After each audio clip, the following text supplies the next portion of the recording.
Vous êtes avec Gabriel Blondel, rue Montpensier à Paris. C'est juste devant le bâtiment où se réunit le Conseil constitutionnel. On va refaire le point avec vous, Sylvain, en détail sur ce qui a été approuvé et sur ce qui est censuré, rejeté tout simplement.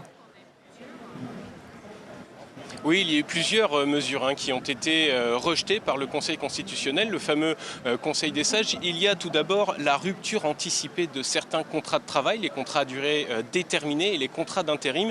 Le Conseil constitutionnel estime qu'il ne peut y avoir de différence de traitement entre les différents contrats de travail. Rappelons qu'un salarié en contrat à durée indéterminée, le fameux CDI, eh bien lui ne risquait qu'une suspension de son contrat. Enfin, l'isolement obligatoire de 10 jours pour toute personne positive au Covid-19 a lui aussi été retoqué. On s'y attendait un petit peu.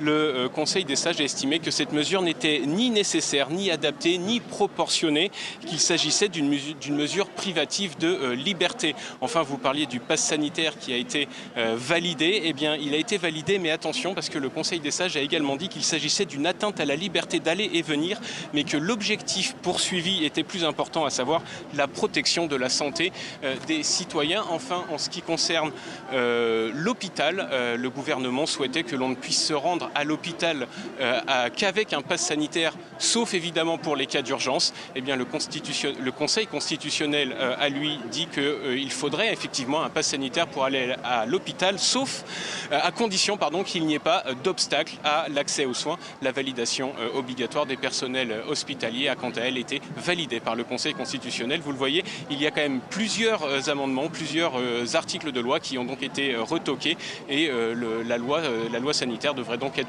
promulguée en l'état et être effective à partir de lundi prochain. Au moins à partir du 9 août. Et il me semble, Sylvain, qu'il y a eu tout à l'heure déjà des premières réactions tout autour de vous, notamment ceux et celles qui s'opposent à l'expansion de ce fameux pass sanitaire.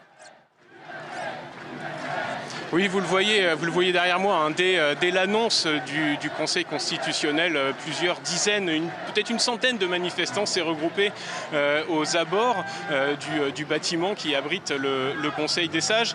Alors, il faut savoir que oui, le mouvement de contestation est de plus en plus fort en France. Les manifestants envahissent les rues de Paris et des autres grandes villes de France tous les samedis. Ils étaient en nette progression samedi dernier, puisqu'il y en avait 40 000 de plus que le samedi d'avant. Ils dénoncent évidemment des mesures liberticides. Ils ne veulent pas se faire vacciner pour certains. Ils ne veulent pas avoir à présenter un pass sanitaire à chaque fois qu'il faut entrer dans un restaurant, dans un musée ou n'importe où, dans n'importe quel lieu public.